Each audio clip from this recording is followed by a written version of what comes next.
السلام علیکم ورحمۃ اللہ وبرکاتہ۔ بسم اللہ والصلاۃ والسلام علی رسول اللہ۔ موجودہ دنیا میں ہم دیکھتے ہیں کہ ہر دن مادہ پرستی کا رجحان بڑھ رہا ہے، انسان پیسے کے پیچھے بھاگ رہا ہے، رشتے بھی مالداروں سے،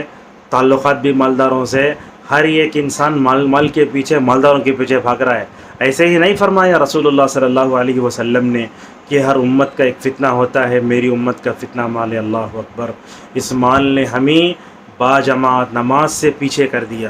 اس مال نے ہمیں خواہشات میں کی پیچھے دوڑا دیا، اور اسی مال نے ہمارے دلوں سے اللہ اور اس کے رسول کی محبت کا خاتمہ کر دیا۔ عثمان الخمیس حفظہ اللہ کہتے ہیں، زہد و ورع کا مفہوم اور معنی بتاتے ہوئے، مال کو اپنے ہاتھ میں رکھو، جیب میں رکھو، مگر دل میں نہ بساؤ۔ بڑی اچھی بات بتائی، اور ایک بار دوہرا دیتے ہیں، یہ مال جو ہوتا ہے نا، اس کی محبت ہاتھ میں رکھو، مال کو جیب میں رکھو، مال کو دل میں نہ بساؤ۔ یہی تو تھا حضرت صحابہ اکرام، مال کی محبت ان کے اندر ذرہ برابر بھی نہ تھی۔ جب غزوہ احد میں مال جمع کرنے لگے کچھ صحابہ اکرام، تو اللہ نے آیتیں اتاری، منکم من یرید الدنیا ومنکم من یرید الآخرہ، تم میں سے کچھ لوگ دنیا دار ہیں، کچھ لوگ آخرت کو چاہتے ہیں۔ عبداللہ بن مسعود رضی اللہ عنہ کہتے ہیں کہ اس آیت کے اترنے کے بعد حضرات صحابہ اکرام کے دل سے یہ ماشاءاللہ دنیا داری جاتی رہی۔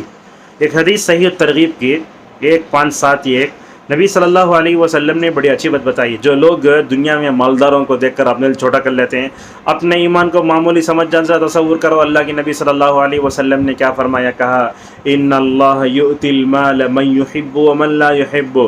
اللہ تعالیٰ مال دیتا ہے جس سے محبت کرتا ہے، جس سے محبت نہیں کرتا ہے، سب کو دیتا ہے، موتی کو بھی دیتا ہے، عاصی کو بھی دیتا ہے، نافرمان کو بھی دیتا ہے، فرما بردار کو دیتا ہے، کالے کو دیتا ہے، گورے کو دیتا ہے، سب کو دیتا ہے۔ اللہ نے قارون کو بھی مال دیا، دیکھیے،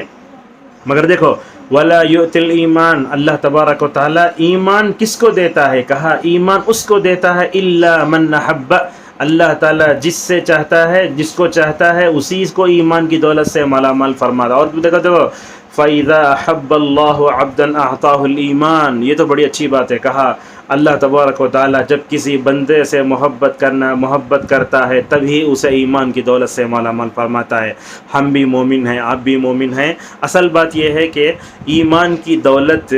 ہم کو ایک معمولی سی لگنا شروع ہو گئی ہے۔ ایک غزوے میں اللہ کے نبی صلی اللہ علیہ وسلم نے کچھ نئے مسلمانوں کو مال دیا، حضرات صحابہ اکرام میں انصاری صحابہ دل چھوٹا ہوا، ذرا ان کے دل میں شکوہ شکایت کرنے لگے۔ نبی نے پوچھا، دیکھو مال کوئی بڑی چیز نہیں ہے، میری وجہ سے تم کو جو ہدایت ملی ہے بہت بڑی چیز ہے، لہذا یاد رکھو اللہ نے ہم کو مسلمان بنایا، آپ کو مسلمان بنایا، ہمیں اسلام کی دولت کی اتنی اہمیت نہیں جتنا ایک نو مسلم کو ہوتی ہے۔ کیا ہے، ہمارے ماں باپ مسلمان ہیں، ہم ایک مسلمان گھرانے میں پیدا ہوئے، مسلم معاشرے میں رہتے ہیں، یہ ایمان اور ہدایت کی دولت ہمیں جو ہے اتنی بڑی معلوم نہیں ہوتی۔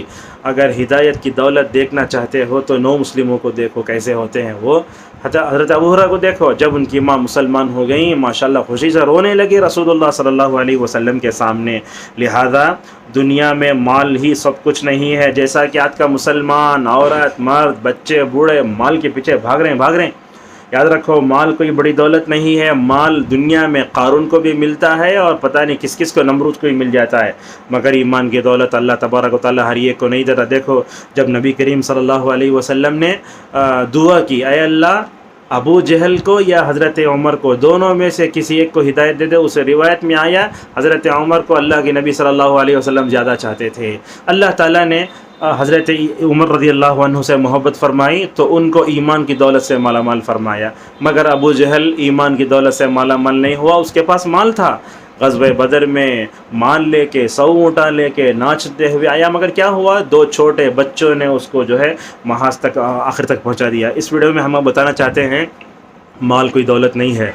ہدایت بہت بڑی دولت ہے، اور یہ ہدایت بہت بڑی دولت ہے، ایمان بہت بڑی دولت ہے۔ اگر آپ کو اس کو دیکھنا چاہتے ہو تو کبھی کسی کافر کے جنازے میں جاگتے ہو تو اللہ تبارک تعالیٰ کا شکریہ ادا کرو، اور یہ بات یاد رکھیں آپ، یہ اگر ہدایت ایمان بہت بڑی دولت ہے، اللہ تبارک و تعالیٰ ہر ایک کو عطا نہیں کرتا، جس سے محبت کرتا ہے اسی کو عطا کرتا ہے۔ اس ایمان پر ہمیں اللہ تبارک و تعالیٰ کا شکر ادا کرنا چاہیے، اور مال ایک ضرورت ہے، ہمارے زندگی گزارنے کا ایک ذریعہ ہے، لہذا اس کو وہیں رکھو۔ اللہ تبارک و تعالیٰ ہم سب کو ایمان کی دولت کی ہمیں قدر کرنے اور مال کے بارے میں اسلام نے جو نظریہ بتایا اس نظریے سے اس کو دیکھنے توفیق عطا فرمائے، آمین۔ وما علینا الا البلاغ۔